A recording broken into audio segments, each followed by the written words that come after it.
Dear Miss Love, magandang araw po sa inyong lahat. Ako nga pala si Sandy, 24 na taong gulang. Nabuntis ako ng boyfriend kong si Marvin at huli ko nang nalaman na pamilyadong tao na pala siya. Sa sobrang galit ko noon, tinapat ko siya kung totoo ba na may pamilya na siya sa probinsya nila. At doon niya inamin ang katotohanan. Humingi siya sa akin ng tawad, ng pasensya, hanggang sinabi niyang hindi daw niya kayang panagutan ang anak namin.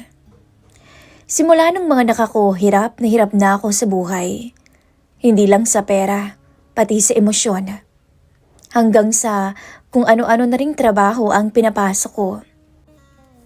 Iniiwan ko ang anak ko mula sa nanay ko na nasa probinsya dahil sa kinakailangan kong magtrabaho. Hindi madali ang desisyong yun, pero wala naman akong ibang choice. Kailangan kong tumayo sa sarili kong mga paa.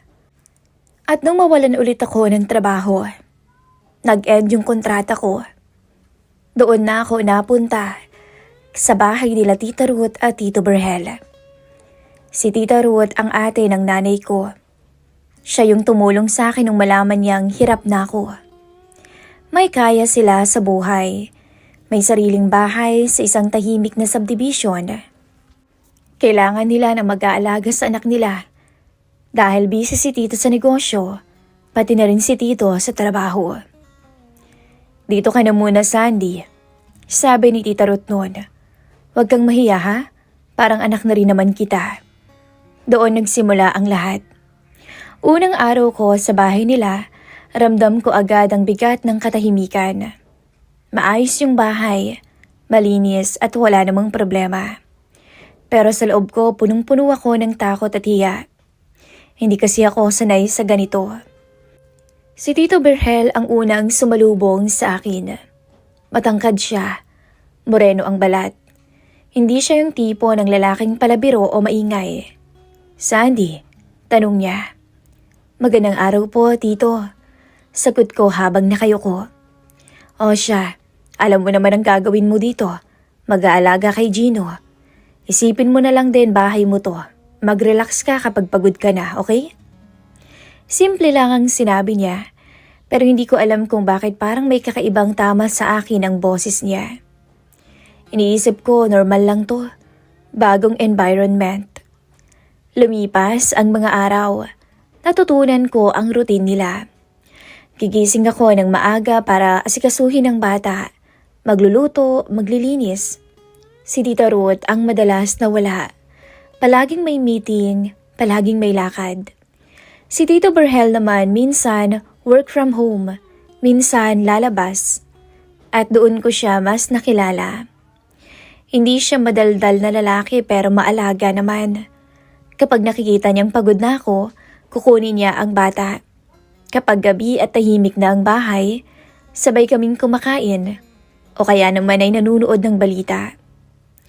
Isang gabi, habang pinapatulog ko si Gino, narinig kong nagtanong siya mula sa pintuan. Namimiss mo na ang anak mo? Napatigil ako. Hindi ko kasi inaasahang tatanungin niya yon. Opo, Tito. Araw-araw. Tumango lang siya. Magiging ayos din ang buhay mo. Hindi lahat ng sugat habang buhay masakit. Doon ko naramdaman ang unang bitak sa pader na tinayo ko sa sarili ko. Hindi ko alam kung kailan nagsimulang magbago ang tingin ko sa kanya.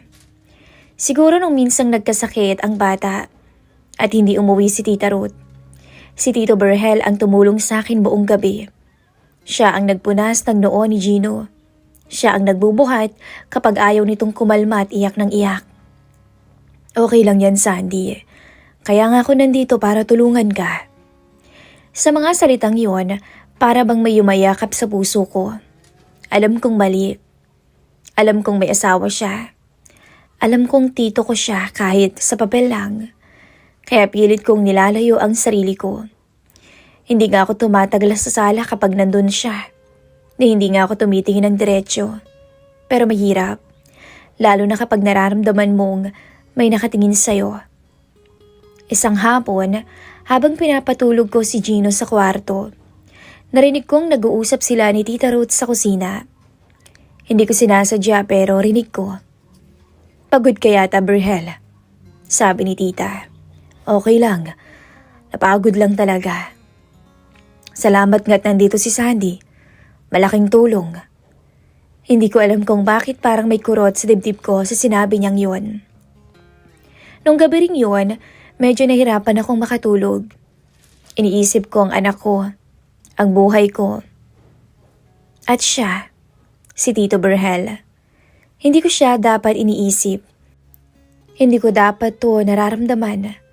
Para sa bawat araw na magkasama kami sa iisang bahay, mas lalo kong nararamdaman ang isang bagay na pilit kong tinatago. Isang bagay na alam kong sisira sa lahat kapag pinakawalan ko. At doon ko unang tinanong ang sarili ko, hanggang kailan ko kayang pigilan ang isang damdaming bawal pa sa bawal. Hindi ko na malayan kung kailan nagsimulang maging mahirap ang pag-iwas. Sa umpisa, akala ko kaya ko. Akala ko sapat na ang paalala sa sarili ko na may asawa si Tito Berhel. Na asawa siya ng kapatid ni nanay. Na narito lang ako bilang tagapag-alaga at tagalinis. Pero mahirap pigilan ang damdaming umuusbong. Habang lumilipas ang mga araw, mas madalas na wala si Tita Ruth sa bahay.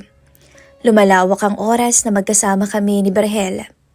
Ako, siya at ang bata. Para bang isang maliit na pamilya. Isang umaga, habang nagluluto ako ng almusal, naramdaman kong may lumapit sa likod ko. "Maaga ka na naman," sabi niya. Napalingon ako. Masyado kaming magkalapit. Naamoy ko yung hininga niya. Bigla akong kinabahan. "Ayos lang po," sagot ko at pilit ng ngumiti. "Baka naman pinapagod mo ang sarili mo ng sobra. Pero ang sipag mo ha, hindi lahat ng babae kayang gampanan ng mga ginagawa mo." Hindi ko alam kung papuri ba yun o simpleng obserbasyon lang. Pero ramdam ko na uminit ang pisngi ko. Minsan, habang pinapaliguan ko si Gino, narinig kong kumatok siya sa pinto. "Sandy," tumawag si Ruth. Nasa meeting daw siya, mamaya pang uwi. Sige ho." Paglabas ko ng banyo, nadatnan ko siyang nakaupo sa may sala. Hawak ang cellphone niya. Tahimik at para bang pagod. "Okay lang po kayo?" tanong ko. Hindi ko nga alam kung bakit ko pa tinanong yun. Tumingin siya sa akin ng matagal. "Pagod lang, Sandy, pero ayos lang." Umupo ako sa kabilang sofa. "Sanay po kayo sa ganitong buhay, no?" Napatingin siya sa akin. "Nung una hindi. Masyadong busy ang Tita Ruth mo. Hanggang sa nasanay na lang din ako kalaunan." Sa isang iglap, parang pareho naming nakilala ang isa't isa. Hindi bilang tito at pamangkin, hindi bilang amo at kasambahay, kundi bilang dalawang taong madalas nag-iisa. Sa mga mata niya, hindi ko nakita ang isang lalaking may asawa. Nakikita ko ang isang lalaking pagod na at madalas na nag-iisa. Simula noon, mas naging delikado ang bawat sandali. Kapag inaabot niya sa akin si Gino, nagkakahawak ang kamay naming dalawa. Dumadampi ang balat niya sa akin. At doon ako nakakaramdam ng apoy. Hindi ko alam kung ako lang ba o baka pati na rin siya. Kapag tinuturuan niya ako ng mga gawain sa bahay, napapalapit siya. Kapag sabay kaming kumakain, ramdam ko ang mga sulyap na pilit niyang iniiwasan. Hanggang isang hapon, umulan ng malakas. Nasa likod bahay ako, kinukuha ang mga damit sa sampayan. Nang bigla siyang lumapit. "Basang-basa ka na." "Ayos lang po, tito." Hindi niya ako pinatapos. Inabot niya ang tuwalya at siya mismo ang nagtakip sa ulo ko. Saglit lang yon pero ramdam ko ang kamay niya. Mainit. Nagtagpo ang mata naming dalawa. Sa sandaling yon, alam kong mali na ang lahat. "Sandy, pasensya na," mahina niyang sabi. Hindi ko alam kung saan ba siya humihingi ng paumanhin. Sa paglalapit namin, sa nararamdaman o sa sarili niya. Okay lang ho, Tito. Sagot ko pero hindi yun totoo. Kinagabihan, hindi ako makatulog. Iniisip ko yung anak ko ulit. Yung dahilan kung bakit ako nandito. At yung lalaking hindi ko dapat mahalin pero pilit namang pumapasok sa puso ko. Maya-maya nag-message ang nanay ko. Kumusta ka dyan, Sandy? Mukhang miss na miss ka na ng anak mo. Iyak nang iyak palagi. Huwag mo siyang masyadong isipin, ha? Ayos lang siya dito at inaalagaan ko siya. Napaluha ako. Dahil sa loob ng bahay na yon, hindi lang trabaho ang natagpuan ko, kundi isang damdaming kayang sirain ang lahat. Kinabukasan, dumating si Tita Ruth na masigla, masaya, at walang kaalam-alam sa tensyong nangyayari sa bahay niya. Ang ayos ng bahay, ha? Salamat talaga, Sandy, ha? Napakalaking tulong mo. Ngumiti lang ako. Walang anuman po, tita. Sa likod niya, nandoon si Tito Berhel. Hindi kami nagkakatinginan. Pero alam naming pareho, may something na. At kung hindi ko pipigilan ngayon, baka sa susunod na pagkakataon, hindi na ako makaatras. At doon ko naintindihan na ang tunay na thrill ng bawal na pag-ibig ay hindi ang mismong ginagawa, kundi ang pagpipigil na unti-unting pumapatay sa'yo. Kahit araw-araw kong sinasabi sa sarili ko na titigil ako, nalalayo ako kapag nandyan siya, na trabaho lang naman ang lahat. May mga gabi talagang mas malakas ang damdamin kaysa sa konsensya. At ang gabing yun, doon na kami tuluyang bumigay. Umalis si Tita Ruth ng maaga kinabukasan para sa isang out-of-town meeting. 2 araw siyang mawawala. Bago siya umalis, niyakap niya ang anak nila at ngumiti sa akin. Sandy, ikaw na munang bahala dito, ha? Kainom muna ng Tito Berhel mo. Tumango ako. Opo, tita. Mag-iingat po kayo, ha? Normal lang na paalam. Wala namang kakaiba. Walang bakas na may unti-unti nang nasisirang linya sa loob ng bahay na iyon. Maghapon kaming hindi nag-uusap ni Tito Berhel. May mga sandaling magkakasama kami sa sala pero wala naman kaming imikang dalawa. Para bang pareho naming iniiwasan ng isa't isa. Parang takot sa maaaring mangyari kapag nagtagal pa kami sa iisang espasyo. Pero sa loob-loob ko, mas nakakatakot ang katahimikan. Kinagabihan, maagang nakatulog si Gino. Tahimik na ang buong bahay. Nandun ako sa kusina, nagliligpit ng mga pinagkainan namin. Nang marinig kong magsalita si Tito Berhel mula sa likod ko. Sandy? Napapikit ako bago pa lumingon. Parang alam na ng katawan ko ang susunod na mangyayari. Po, sagot ko na pilit pinapatatag ang boses. Pwede ba tayo mag-usap? Isang simpleng tanong pero alam kong hindi yun simpleng usapan. Tumango ako. Wala na akong lakas para tumanggi. Umupo kami sa may sala. Magkalayo.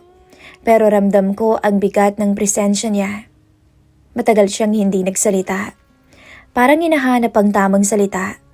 O baka wala talagang tamang salita para sa sitwasyon namin. Alam kong mali. Sabi niya sa wakas. Nanikip ang dibdib ko noon. Gusto kong marinig mismo sa'yo. May nararamdaman ka rin ba? Doon ako napahinga ng malalim. Pagod na rin naman akong magpanggap. Pagod na rin akong itago ang katotohanan sa sarili ko. Natatakot ko ako, Tito. Pag-amin ko. Matagal ko na hong hindi nararamdaman ng ganito. Single mom ako. Sanay akong maging matatag. Sanay akong walang sinasandalan. Tapos, dumating kayo. Dugtong ko. At hindi ko na malayan na unti-unti na kayong pumapasok sa puso ko. Dahan-dahan siyang lumapit. At ako, hindi ako umatras. Sandy, mahina niyang sabi. Hindi ko rin sinasadya. pero hindi ko rin kayang itanggi. Nagtagpo ang mga mata namin. Wala nang takas, wala nang dahilan, at wala nang pader. At doon, sa katahimikan ng gabing yun, hinawakan niya ang kamay ko. Para kaming dalawang taong matagal nang naghahanap ng pahinga sa isa't isa. Dahan-dahan niya akong hinila papalapit at ramdam na ramdam ko ang tibok ng puso niya. Ramdam ko ang sarili ko na nanginginig at nang yakapin niya ako, Miss Love, doon na ako tuluyang bumigay. Hindi ko na inisip si Tita Ruth.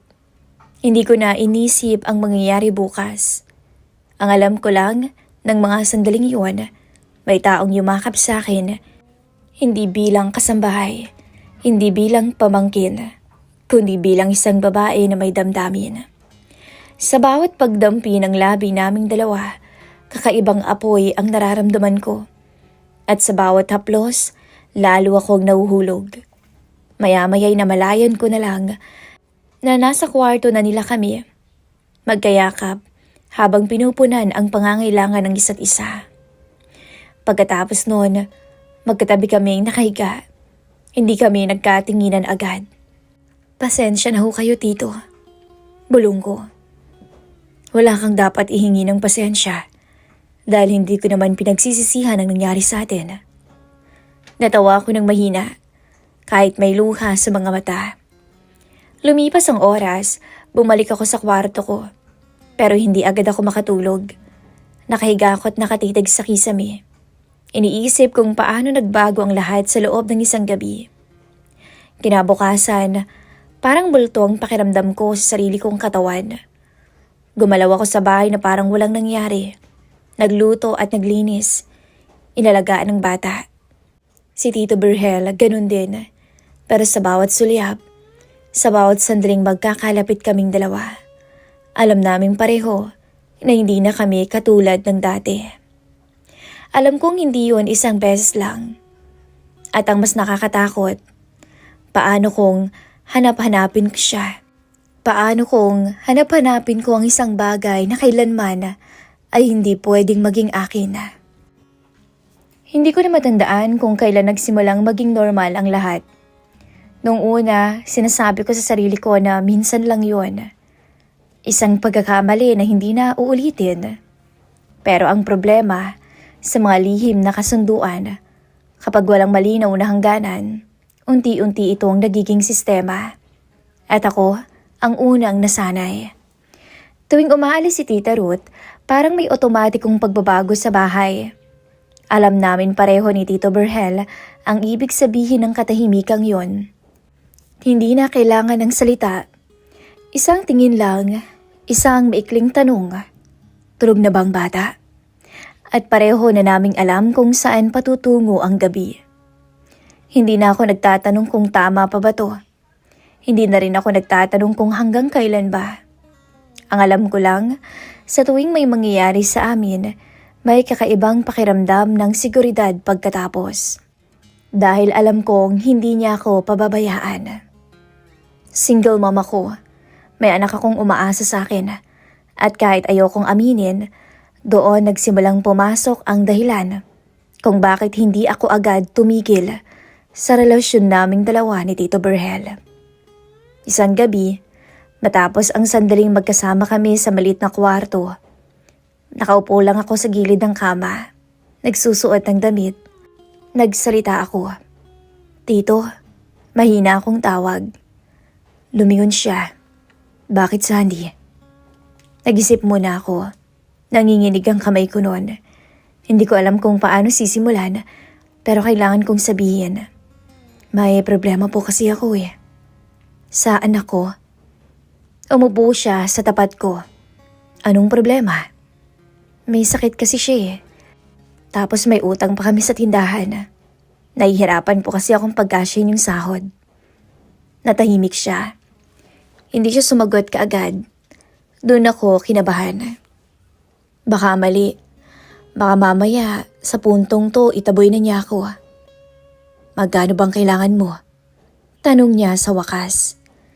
Hindi ako makatingin ng diretso.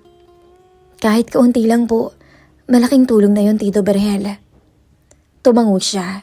Wala nang tanong. Kinabukasan, may sobre sa mesa ng kusina. Wala namang pangalan, pero alam kong para sa akin yun. At doon nagsimula ang lahat. Tuwing may kailangan ako, Miss Love, gamot ng anak ko, pangbayad sa utang, panggastos, siya ang hinihingan ko ng tulong. At sa tuwing lalapit ako, hindi lang pera ang binibigay niya. Unti-unti, naging madalas. Minsan sa isang linggo, minsan 2. Palagi yun kapag wala si Tita Ruth. Kapag gabi, palaging may dahilan. At sa bawat pagkakataon, mas lalo na akong nilalamon ng konsensya. Minsan, habang naglalaba ako sa likod ng bahay, lumapit siya. Sandy, sabi niya, baka naman napipilitan ka na lang. Gusto mo bang itigil na natin to? Hindi ko po kaya. Sagot ko agad. Nagulat siya at napatingin sa akin. Hindi dahil sa inyo, kundi dahil sa sitwasyon ko, Tito Berhel. Naiintindihan niyo naman ako, hindi ba? Doon ko nakita ang lungkot sa mga mata niya. Parang doon lang niya tuluyang naintindihan kung gaano nakalalim ang kasalanang ginagawa namin. Hindi ko na alam kung pagmamahal ba ang nararamdaman ko o takot lang sa kahirapan. Hindi ko na alam kung babae ba akong nagmamahal o ina na desperadong kumakapit. Isang gabi, nag-text siya habang nasa kwarto ako. Kailangan mo ba ulit? Opo, Tito. Pasensya na po kayo. Pumunta ka sa sala kapag tulog na si Gino. Naupo ako sa kama, hawak ang cellphone. Ramdam ang bigat ng mga desisyon. Pero bumangon pa rin ako. Dahil sa puntong yon, parang yun na lang ang alam kong paraan para mabuhay. Kulang na kulang ang sinasahod ko. Gatas pa lang ng anak ko ay hindi na yun sasapat. Kaya kailangan ko rin talagang dumiskarte. Pagbalik ko sa kwarto, may hawak na naman akong sobre. Mas makapal, mas mabigat. Umupo ako sa sahig at umiyak. Hindi ako masaya dahil alam kong may kapalit ang lahat ng to. At ang pinakamasakit na katotohanan, hindi naman niya ako pinipilit. Ako ang kusang bumabalik. Dahil sa mundong to, si Tito Berhel ang naging sandalan ko. Sa paraang alam kong mali, pero totoo. At sa bawat gabing nauulit ang lahat, mas lalo kong nararamdaman na hindi ito matatapos ng walang masasaktan. At mas nakakatakot o mas natatakot ako sa tanong na unti-unting sumusulpot sa isip ko. Hanggang kailan ko naman kayang ibenta ang katahimikan ng konsensya ko kapalit ng pera. Hanggang sa dumating, Miss Love, ang kinakatakutan kong sandali. Hindi pala kailangang mahuli kayo sa akto. Minsan, sapat na ang cellphone. Isang mensahe, isang larawan na hindi ko dapat pinadala. Nagsimula ang lahat sa isang umaga na akala ko ay normal lang. Nag-aalmusal kami nung lahat sa kusina. Nandun si Tita Ruth, pero may kakaiba sa kilos niya. Hindi siya nagsasalita at sobrang tahimik niya. Hindi niya tinitignan si Tito Berhel at ako hindi niya ako binabati. Ramdam na ramdam ko noon ang bigat sa loob ng bahay. Akala ko noon pagod lang siya. Hanggang sa maya-maya, matapos akong maghugas, bigla niyang sinabi o tinawag ang pangalan ko. Sandy. Napatingin ako. Nanginginig ang kamay ko noon habang hawak ang kutsara. Pumasok ko sa kwarto namin pagkatapos niyan. Hindi yun pakiusap. Utos yun. Sumunod naman ako nung matapos ako. Sa bawat hakbang papasok, parang may humihila pababa sa dibdib ko. At pagpasok ko, nakita ko siyang nakaupo sa gilid ng kama. Hawak niya ang cellphone ni Tito Berhel. Bukas ang screen noon. At doon ko nakita ang katapusan ng lahat. Mga larawang hindi naman lantad. Pero bastos sa paningin ng iba. Malinaw. Mga kuhang ako lang ang nakakaalam kung para kanino. Mga larawang pinapadala ko sa asawa niya. Sa lalaking tinatawag kong sandalan ko. Gusto mo bang ipaliwanag to, Sandy? Tanong niya, nanginginig ang boses niya. Hindi na ako nakapagsalita. Wala nang paliwanag na sapat. Wala nang dahilan na tatanggapin. Matagal na ba to? Tanong niya ulit. Hindi ako sumagot. Isang malutong na tawa ang lumabas sa bibig niya. Hindi masaya, hindi galit, kundi wasak. Sa bahay ko, Sandy? Sabi niya, sa harap ng anak ko. Sa likod ko? Lumuhod ako, hindi dahil nag-iinarte ako, kundi dahil biglang nawala ang lakas ng mga tuhod ko. Tita Ruth, patawad ho. Tumayo siya at nilagpasan niya ako na parang wala akong halaga. Lumabas ka, Sandy, sabi niya. At simula ngayon, wala kang lugar sa bahay na to. Maya-maya biglang lumabas si Tito Barhel sa banyo nila. Alam kong alam na niya. Kita ko sa mukha niya ang takot at pagsisisi. Ruth, tawag niya. Isang sampal ang sinagot ni Tita Ruth sa kanya. Hinding-hindi ko makakalimutan ang mga oras na yon. Huwag mo kong tatawagin. At huwag na huwag mo kong hahawakan. Sigaw niya. Pareho ninyo akong niloloko. Pareho ninyo akong winawasak. Hindi na niya ako tinitigan ulit. Para na akong multo sa harapan niya. Pinag-impake niya ako agad sa loob ng 30 minuto. Walang sigawan na naganap. Pero mas masakit pala kapag tahimik ang galit. Paglabas ko, nagpunta na agad ako sa sakayan. Sakay ng jeep, bitbit ang isang bag at ang bigat ng buong pagkatao ko. Umiiyak ako sa gitna ng biyahe. Hindi alintana kung may makakakita. Wala na akong babalikan pa. Kinagabihan, nag-text si Tito Barhel.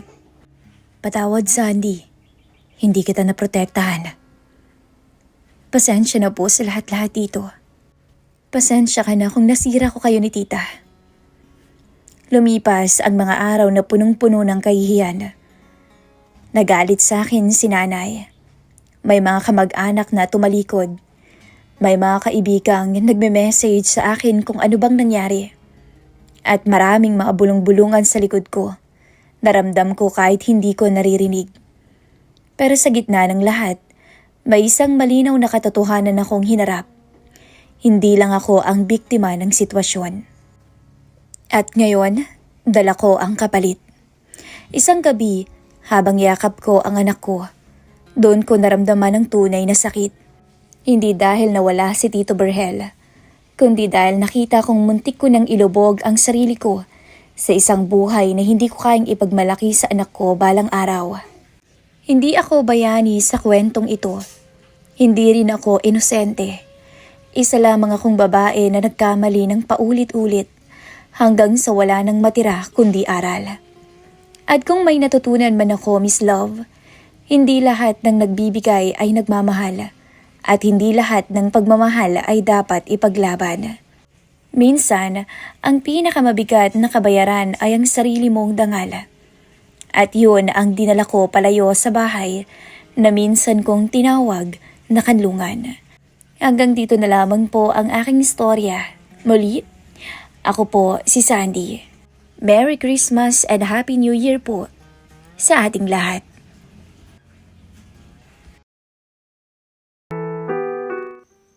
Hindi ko akalain na ang simpleng pagpalit ko sa tatay ko bilang driver ang magdadala sa akin sa sitwasyong hindi ko makakalimutan. Sa loob ng 1 buwan, nakilala ko ang kambal na amo ko. Magkaibang ugali, pero pareho palang kayang guluhin ang mundo ko. Akala ko trabaho lang, pero mali ako. Dahil isang gabi, may nangyaring hindi dapat. At doon nagsimula ang lihim na hanggang ngayon, dala-dala ko pa rin at hindi ko makalimutan. Dear Miss Love, magandang araw po sa inyong lahat. Matagal na po akong avid listeners ng channel na ito. At ngayon, gusto ko namang ibahagi ang isa sa pinakakakaibang karanasan ko sa buhay.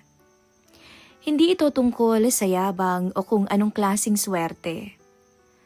Ito ay tungkol sa mga pangyayaring hindi ko inaasahan.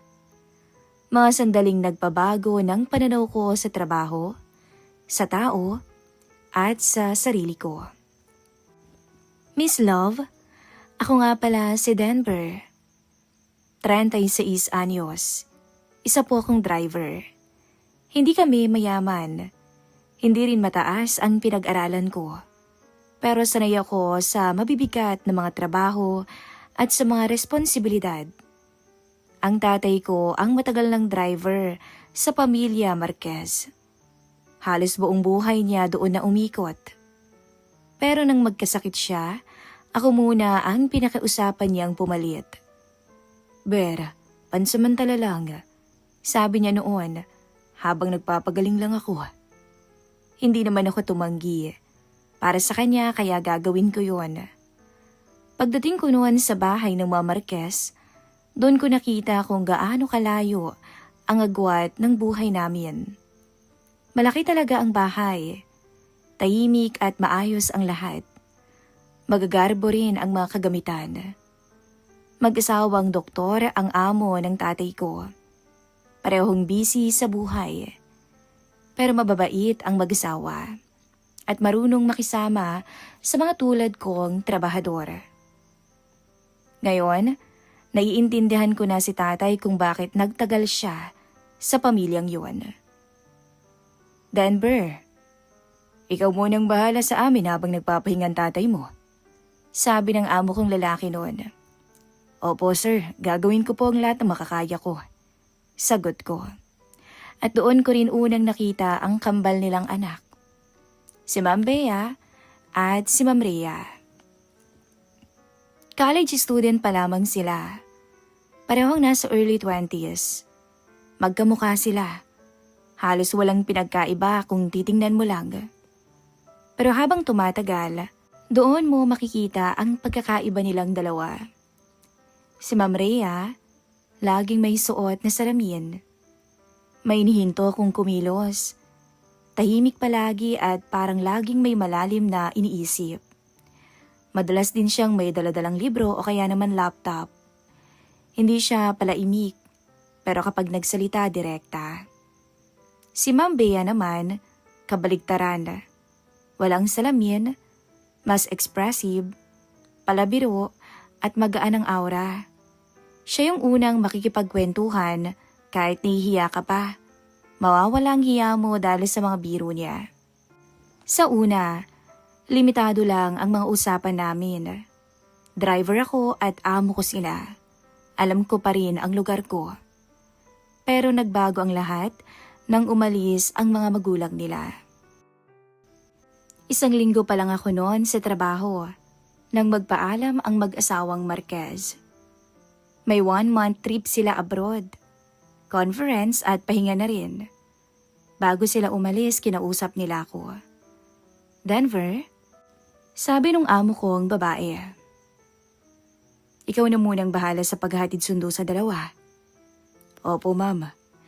May kanya-kanya silang schedule sa school. Minsan, sabay silang umuwi. Minsan naman hindi. Paano, asahan ka namin, ha? Huwag po kayong mag-alala, iingatan ko po sila. Salamat kung ganoon. Pagkaalis nila, para bang nakawala sa hawla ang kambal. Sa mga sumunod na araw, naging routine ko ang pagsundo at paghahatid sa kanila. Minsan nga sa mall ko na sila sinusundo. Minsan naman kung saan-saan. Isang umaga, si Bea ang unang sumakay sa kotse. Good morning, Kuya Denver. Masigla niyang bati. Good morning din, Ma'am Bea. Sagot ko. Umupo siya sa may likod. Pero hindi nagtagal, nagsalita to agad. Kuya Denver, pwede bang Bea na lang? Ang formal mo naman kasi masyado eh.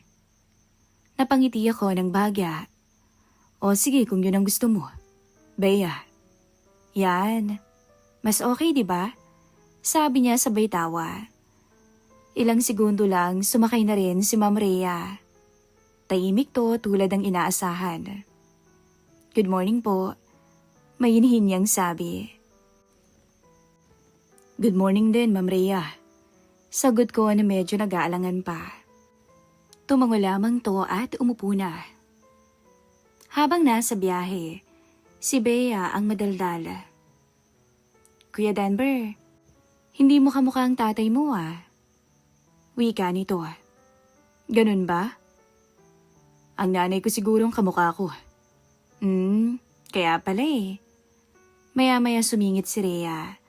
Mahina pero malinaw ang boses. Kumusta na po ang tatay ninyo? Saglit akong napatingin sa rearview mirror. Nagpapahinga pa po pero maayos naman na. Mabuti naman kung ganoon, sabi niya. Simple lang naman ang mga usapan. Pero doon nagsimula ang mas komportableng pakikitungo namin sa isa't isa. Lumipas ang ilang araw, mas naging natural na ang lahat. Hindi na awkward. Marunong na akong mag-adjust sa ugali nilang dalawa.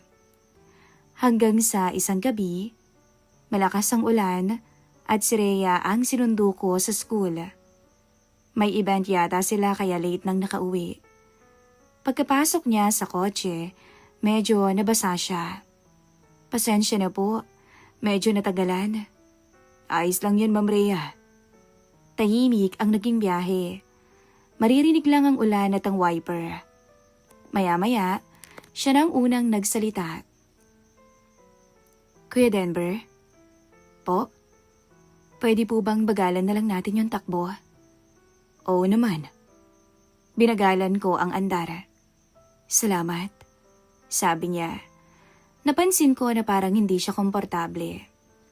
Maayos lang bang pakiramdam mo? Tanong ko. Saglit siyang natahimik bago sumagot. Medyo nahihilo lang. Gusto mo bang huminto muna tayo? Hindi na. Ayos lang. Napansin kong medyo nanginginig ang mga kamay niya. Ma'am Rhea, sure ka bang okay ka lang? Tanong ko na mas maingat na. Huminga siya ng malalim. Hindi ko rin alam Para kasing ang bigat lang ng pakiramdam ko. Hindi ako sanay sa ganon. Driver ako, pero bilang tao hindi ko rin kayang baliwaliin kung may nararamdaman siya. Lalo na't may pangako ako sa mga magulang niya na iingatan ko silang magkapatid. Pag pagod o stress, kailangan mo ring magpahinga. Napatingin siya sa akin. Tama ka nga.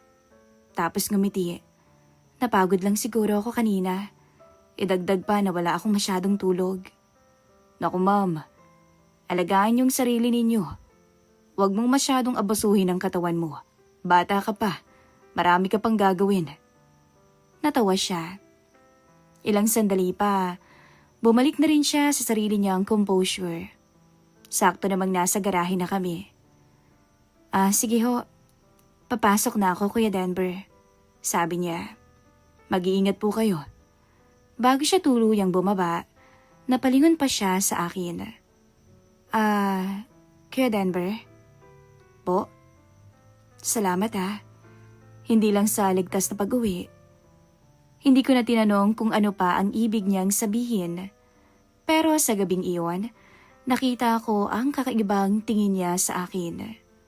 Hindi ko pa alam noon na yun na pala ang simula ng mas malalim at mas komplikadong koneksyon, hindi lang sa kanya, kundi pati na rin sa kakambal niyang si Bea. Yung akala kong simpleng trabaho lang na pinasok ko sa bahay ng mga Marquez. Nagkamali ako. Matapos ang gabing yon kay Rhea, napansin kong may konting pagbabago sa pakikitungo niya sa akin. Hindi pa rin siya madaldal, pero mas madalas na siyang tumingin sa akin. May kakaibang kislap sa mga mata niya. Pero kung si Rhea ay nanatiling mainhin at tahimik, kabaliktaran naman ang nangyari kay Ma'am Bea. Mas lalo siyang naging malapit sa akin. Isang umaga nga, sabay ko silang hinatid sa school. Pagkasakay pa lang ni Ma'am Bea, agad na siyang nagsimulang magdaldala. Kuya Denver, malambing niyang tawag sa akin. Oh, Bea. Sagot ko habang inaayos ang side mirror. May girlfriend ka na ba? Halos mapatingin ako agad sa kanya. Ha? Bakit mo naman natanong? Medyo nag-aalangan ko pang sagot. Napangiti ito. Halatang may kalokohan sa mata. Wala lang. Curious lang. Bawal bang magtanong? Hindi naman bawal. Sagot ko. Pero wala pa. Wala? Ulit niya na para bang hindi makapaniwala. Imposible naman yata. Mabait ka. Responsable. Tapos wala. Ilang taon ka na nga? 36. Ano? Nanlalaki ang mga mata niya. Matagal ka na palang wala sa kalendaryo eh. Bakit hindi ka pa nag-aasawa? Naku, sayang naman ang lahi mo. Biglang sumingit si Ma'am Rhea mula sa tabi niya. Bea, pwede bang wag kang makulit? Sabi nito. Normal lang ang tono. Nagtatanong lang naman ako. Sagot naman ni Ma'am Bea. Sabay ngiti. Ikaw ba, hindi ka ba naku-curious kay Kuya Denver? Hindi sumagot si Rhea. Tahimik lang to. Nakatingin sa may labas. Pero si Bea, hindi pa pala tapos. Siya nga pala, Kuya Denver. Ano bang type mo? Tanong niya ulit. Type saan? Tanong ko naman. Sa babae.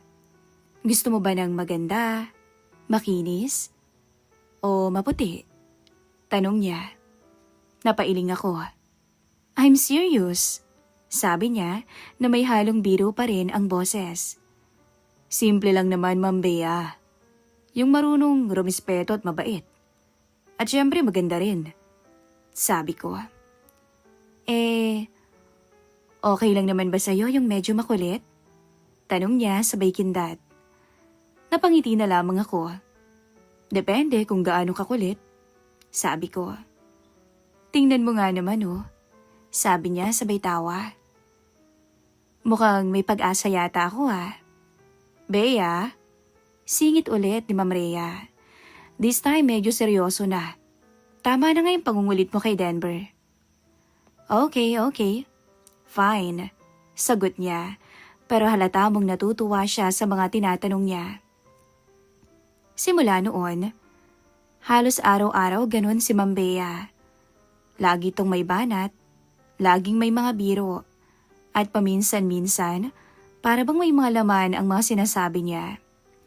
Hindi naman ako tanga. Ramdam ko yun.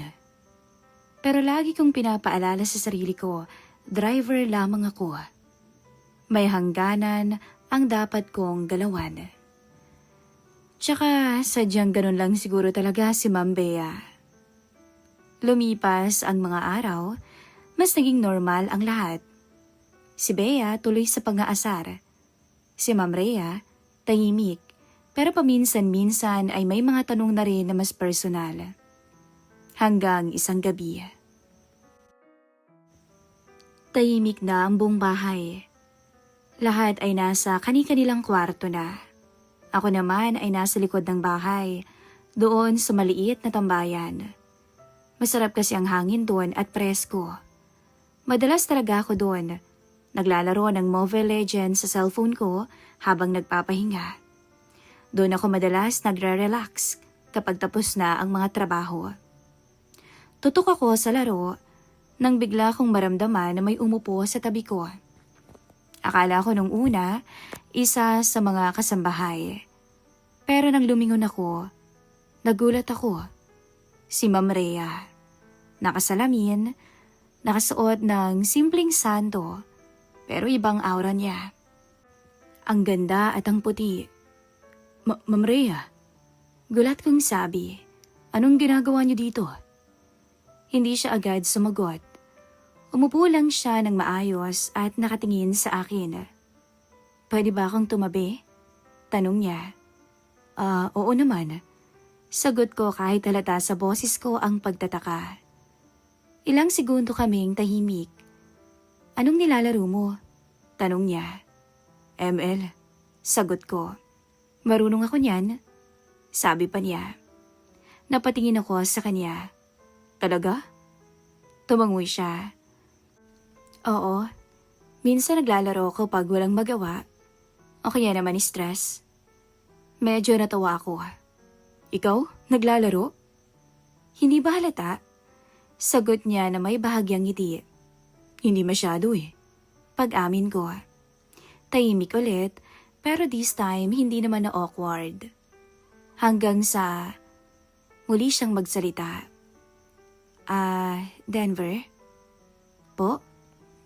Close kayo ng kambal ko, no? Napakamot ako sa ulo. Hindi naman, ma'am.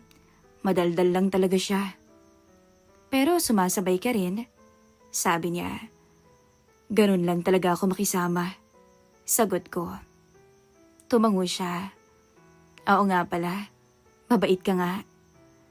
May kakaiba sa tono niya. Hindi ko maipaliwanag pero parang may ibang laman. Rhea, okay ka lang ba? Tanong ko. Hindi siya sumagot agad. Sa halip ay huminga siya ng malalim. Alam mo ba, dahan-dahan niyang sabi. Napatingin ako sa kanya. Anong ibig mong sabihin? Ngumiti siya, pero hindi yung mainhin niyang ngiti na nakasanayan ko. Iba, mas kumpiyansa, mas diretso. Alam mo ba, kala nila, tahimik lang ako. Mahiyain, walang alam sa mundo. Sabi niya. Hindi naman siguro. Sabi ko pa. Hindi nila alam. Putol pa niya. Sabay tingin sa akin. Na marunong din ako. Hindi ako agad nakasagot. Hindi dahil wala akong sasabihin, kundi dahil hindi ko inaasahan yung pagbabago sa kanya. Denver, tawag niya ulit. Po, diretso siyang tumingin sa mga mata ko. Alam mo bang type kita? Parang tumigil ang mundo ko sa sinabi niya. Ma'am Rhea, hindi ko alam ang sasabihin. Hindi siya nagbibiro. Ramdam ko yun. Hindi tulad ng pang-aasar ni Ma'am Bea. Si Ma'am Rhea, seryoso. Matagal na kitang napapansin. Mula nung pumasok ka. Sana nga, ikaw na lang yung forever na driver eh. Nakangiti niyang sabi. Ma'am Rhea. Relax. Sabi niya habang nakangiti. Natahimik ako. Hindi ko lang talaga mapigilang sabihin. Dagdag pa niya. Kasi pag hindi ko naman sinabi, parang mas mahirap. Ganun kasi ako eh. Huminga ako ng malalim. Salamat sa honesty mo. Pero alam mo naman siguro kung ano ako. Tumango siya. Alam ko, driver ka. Hindi lang yun. Matanda na ako. Sagot ko. Natawa si Ma'am Rhea. Grabe ka naman kung makatanda. Para bang nasa 50s ka na. Ngumiti siya ulit, pero this time mas malumanay na. Hindi naman kita pinipilit. Gusto ko lang naman malaman mo kung ano yung nararamdaman ko. Tahimik ulit siya. Akala ko si Bea lang ang may ganung side. Pero nagulat ako kay Ma'am Rhea. Sa likod ng pagiging mainihin niya, may tinatago pala siyang lakas ng loob. At sa paraan niya, mas direkta pa siya kaysa sa kakambal niya. Bago siya tumayo, tumingin siya ulit sa akin. Okay, good night, Denver. Good night po, ma'am. Iniwan niya ako doon ng mag-isa. Pero hindi na ako nakapaglaro ulit. Kasi sa gabing iyon, tuluyan ang nagbago ang tingin ko sa kambal. At mas lalo kong naramdaman na ang simpleng trabaho ko bilang driver, unti-unti nang nagiging komplikado. Simula nung gabing iyon sa likod ng bahay, naging mas aware na ako sa presensya niya. Hindi na siya basta mainihin na anak ng amo ko. Sa tuwing magtatagpo ang tingin namin, may kakaiba na. Para bang may lihim kaming alam na hindi alam ng iba. Pero kahit ganoon, pinipigilan ko pa rin ang sarili ko. Kasi driver lang ako. Yun ang paulit-ulit kong sinasabi sa sarili ko. Pero mahirap pala. Lalo na kapag yung taong iniiwasan mo, siya mismo ang lumalapit. Isang gabi, halos lahat ng ilaw sa bahay ay patay na. Malalim na ang gabi kaya tahimik na ang paligid. Ako'y nasa kwarto na sa staff area. Nagpapahinga na. Pero hindi ako makatulog. Maya-maya may narinig akong may hinang katok. Napaupo ako bigla. Sino yan? Tanong ko. Ako to, Denver. Boses ni Ma'am Rhea. Agad akong tumayo at binuksan ang pinto. Nandun siya. Simple lang yung suot na pantulog. Tapos nakasalamin pa. Pero iba yung tingin niya. Ma'am Rhea, may kailangan ka ba? Tanong ko. Tumingin siya sa paligid na para bang sinisiguradong walang makakakita. Pwede ba akong pumasok? Tanong niya. Nag-alangan pa ako. Pero sa huli, tumabi ako para makapasok siya. Tahimik siyang pumasok at umupo sa maliit na upuan sa loob ng kwarto. Ako naman ay nanatiling nakatayo. Okay ka lang ba? Tanong ko. Tumango siya. Hindi ako makatulog sabi niya. Bakit naman? Hindi ko rin alam. Siguro dahil sa mga iniisip ko. Tahimik ako kasi ramdam ko na kung saan papunta ang usapan. Denver? Tawag niya ulit. Iniiwasan mo ba ako? Napatingin ako sa kanya. Hindi kita iniiwasan. Wika ko. Talaga ba? Tanong niya na bahagyang ngumiti. Kasi parang kabaligtaran yung nararamdaman ko Napabuntong hininga ko. Ma'am Rhea, alam mo naman kung bakit hindi ba? Dahil driver ka. Tumango ako. Hindi ako sumagot. Tumayo siya at lumapit ng kaunti. Denver, hindi naman na ako bata Alam ko naman na yung ginagawa ko. Hindi naman ganun kadali yun. Sagot ko. Madali lang yun. Sabi niya. Tahimik. Sobrang tahimik. Hanggang sa bigla siya ulit nagsalita at sinabing, Sure ka ba na wala kang nararamdaman sa akin? Parang tinamaan ako. Ma'am Rhea, answer me honestly. Sabi niya na diretso ang tingin. Napapikit ako sandali. Siyempre meron. Mahina akong sagot. Hindi na ako nagsinungaling. Totoo naman Lalaki lang din naman ako. Gumiti siya. Hindi yung mainhin ng ngiti, kundi yung ngiting may kakaiba. Sabi ko na nga ba I knew it. Sabi niya. Mas lalo akong naguluhan. Paano mo naman nasabi? Ramdam ko lang. Sagot niya. Hindi naman ako ganun ka-inosente. Ano ka ba? Napailing ako ng bahagya. Lumapit pa siya. Huwag kang matakot, Denver. Sabi niya.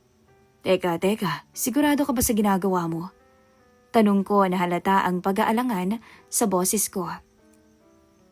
Diretso siyang tumingin sa akin. Oo naman no, sagot niya. Hindi naman ikaw ang unang lalaki sa buhay ko kaya huwag kang matakot. Sobrang lapit niya na nun. At doon ako nagulat. Rhea. Alam mo, Denver, huwag kang papanin lang sa itsura. Dagdag pa niya na may konting ngiti. Sa amin ni Bea, ako ang mas may alam. Anya sabay kindad. Hindi ko alam kung matatawa ako o mas lalo akong kakabahan. Yung babaeng akala ko tahimik at inosente, may ibang side pala. At yun ang side na ngayon ay nasa harapan ko. Rhea, magagalit ang mga magulang mo. Sabi ko pa rin, kahit mahina na ang paninindigan ko. Hindi naman nila alam Sagot niya. Hindi ko na alam kung ano ang dapat kong sabihin. Tama ba o ang nararamdaman ko? Basta sa gabing yon, hindi ko na napigilan. Hindi ko na inisip kung ano ang mangyayari bukas. Ang alam ko lang, nandun siya at nandun ako at pareho namin yung gusto. Pareho kaming hindi umatras. Namalayan ko na lang na magkalapat na ang labi naming dalawa. At kahit pilitin kong pigilan pa rin ang sarili ko, wala na. Nadala na ako. Hanggang sa ngumiti siya at sinabing, "Sabi ko sa iyo wala kang magagawa." At doon, Miss Love, nangyari ang isang bagay na hindi ko talaga inaasahan. Naging saksi ang maliit na silid na iyon sa pagtatampisaw namin ni Rhea. Kinabukasan, pagkagising ko, hindi pa rin talaga ako makapaniwala. Pagkatapos noon, hindi na naging pareho ang lahat. Sa mga sumunod na araw, pilit ko pang binabalik. Ang trabaho, hatid sundo, walang personalan. Pero mahirap pala kapag may lihim na hindi dapat malaman ng iba. Lalo na kung nasa iisang bahay lang kayo. Si Ma'am Rhea balik sa dating anyo. Tahimik, composed, parang wala lang. Pero sa tuwing nagtatagpo ang mga mata namin, may kung anong ngiti sa kanyang labi. Isang lihim sa pagitan naming dalawa. Si Ma'am Bea naman, nanatiling si Bea, palangiti, makulit at pilya. Pero napansin ko, mas naging mapagmasid siya. Para bang may hinihintay siya o para bang may napapansin. At hindi nga ako nagkamali doon, Miss Love. Isang gabi, halos 10:00 na noon, nang sunduin ko siya. May pinuntahan kasi siyang event kasamang mga kaibigan niya. Pagkarating ko, nakita ko siyang nakatayo sa may labas. Hawak yung phone, may kausap pa. "Kuya Denver," tawag niya nung makita ako. "Bea, tara na," sabi ko habang bumababa ng sasakyan para pagbuksan siya ng pinto. "O sige na, babay na ha," sabi niya sabay end ng call. Sumakay siya sa likod, pero ilang segundo lang, bigla siyang lumapit sa passenger seat, sa harap. "Dito na lang pala ako," sabi niya. "Okay," sagot ko kahit medyo nagulat. Pinaandar ko na ang makina. Tahimik lang kaming dalawa. Gabi na noon at kakaunti na lang ang mga sasakyan. Hindi siya nagsasalita. Hanggang sa... "Alam mo ba?" Panimula niya. "Po?" Sagot ko na nakatingin pa rin sa daan. "May alam akong sikreto." "Ah?" Bigla akong napahawak ng mahigpit sa manibela. Bigla kasi akong kinabahan. "Alam mo bang type kita?" "Ma'am Bea, relax," sabi niya. Nakangiti pero seryoso ang muka. Hindi ako nagbibiro ngayon. Hindi ko alam ang isasagot. Alam kong type ka rin ng kakambal ko. Dagdag pa niya. Napatingin ako sa kanya saglit. "Anong ibig mong sabihin?" Tanong ko. Hindi siya agad sumagot. Tumingin lang siya sa harap ko. "Alam kong sikreto niyo." "Tingin mo ba hindi ko mapapansin?" Sabi niya. "Alam mo, pareho kami ng bahay. Pareho kami ng galaw. Kilala ko ang kambal ko. At pareho kami ng tipo. At alam mo ba? Alam ko yung nangyari nung nakaraang gabi." Dagdag niya. Doon na ako kinabahan. Ano yun?" Tanong ko na pilit kinakalma ang sarili. "Alam kong lumabas si Rhea ng kwarto niya," sabi niya. At hindi siya agad bumalik. Hindi ako nakasagot. At alam ko kung saan siya pumunta. Dagdag pa niya, sabay tingin sa akin. Doon ako lalong natahimik. "May nangyari sa inyo, no?" Diretso niyang sabi at walang paligoy-ligoy.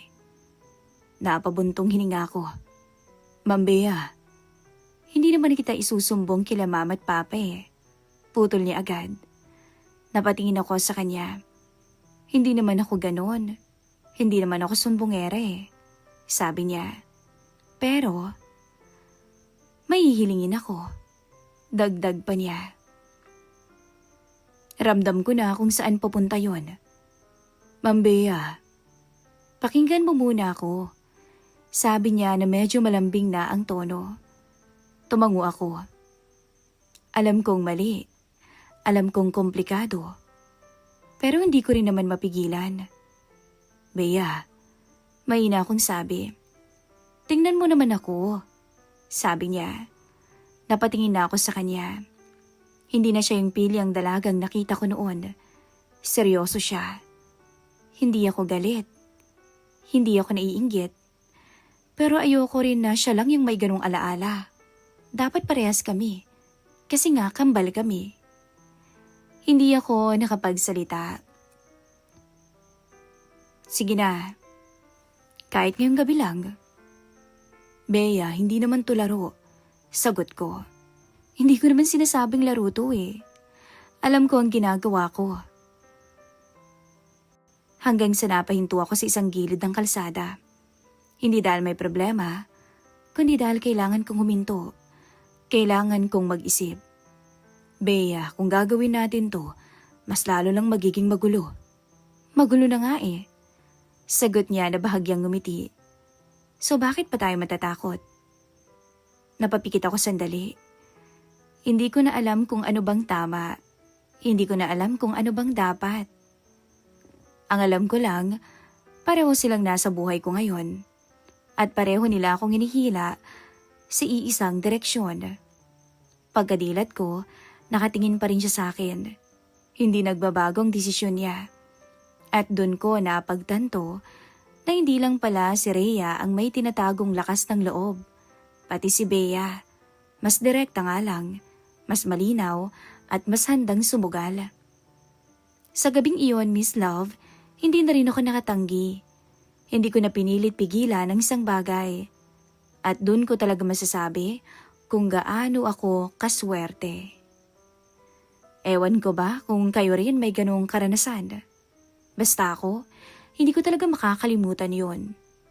Pagbalik namin ng bahay, tahimik ng lahat. Si Ma'am Rhea nasa sala noon. Si Bea naman, dumiretso na agad sa kwarto niya. Ako, nanatiling nakatayo sandali sa labas ng sasakyan. Hindi ko alam kung paano haharap sa kanila. Hindi ko alam kung paano magsisimula. Bastang alam ko lang, nung mga oras na yon, hindi lang ako driver. At hindi lang sila basta amo. Sa loob ng isang buwan na yon, nawala ang mga magulang nila, nabago ang lahat. At ang pinakamahirap tanggapin, may mga desisyon akong ginawa na hindi ko na mababawi. Mga alaala na mananatili at mga lihim na kailangan kong dalhin habang buhay. Matapos ang isang buwan, bumalik na rin ang mga magulang niya. At ako, balik na sa dati kong trabaho. Gumaling na rin kasi si tatay, kaya balik na siya sa serbisyo niya bilang driver ng mga Marquez. Ito yung kwento ko, Miss Love, na hindi ko talaga makalimutan. Actually, ilang taon na rin ang nakakalipas mula nang mangyari ang karanasan kong to. At ngayon ko lang talaga shinare to. At heto, 39 years old na ako ngayon, Miss Love. May pamilya na rin, pero ang alaalang yun ay mananatili na sa akin habang buhay. Thank you so much, Miss Love, and God bless po sa inyong lahat. Maraming salamat sa pag-ere ng aking kwento sa channel ninyo. Muli, ako po ang inyong sender, Denver.